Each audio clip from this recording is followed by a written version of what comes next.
So in the last video, we set our Maya project that we had created. We brought in the reference images. We created a distance tool so that we could scale this up to make sure that we're modeling at the right size. So we grouped the image planes, the distance tool together. We checked out the size guide to see what size it should be scaled to, and then we went ahead and scaled it up. From here, we have to do one of the most important things, and that's do our first save. So I'm going to hit Shift-Command-S while I'm in Maya. Shift-Command-S, and that's going to bring up the Save As. I like to save as a Maya ASCII. You can save as a Maya binary if you like. And then I'm going to call this coil_001. So every time we save this, we're going to want to increment it. So the next time we save, it'll be 002.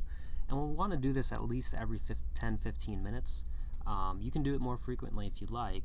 The reason being is when Maya crashes, sometimes the files become corrupt and we're going to lose work. And every month students lose work. So don't get in the habit of saving over the same scene file, because I'll have students that have lost their entire project right before turn-in because they weren't saving incrementally. If you're doing this correctly, by the time you get to the first turn-in, you'll probably have 50 saves or so. These are pretty small files, so it's not that big of a deal to have 50 saves, and it's worth not having to go back and lose more than 15 minutes worth of work. So I'm going to go ahead and click Save and Continue. And I want to point out too, if we go into week 1 and go into the coil folder, under Scenes, this is where it's going to save it.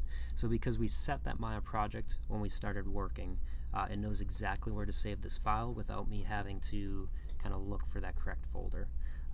If that folder didn't open up while you were saving, then you probably did not set your Maya project correctly, and go back and watch that video to make sure that you're following that process the way it should be.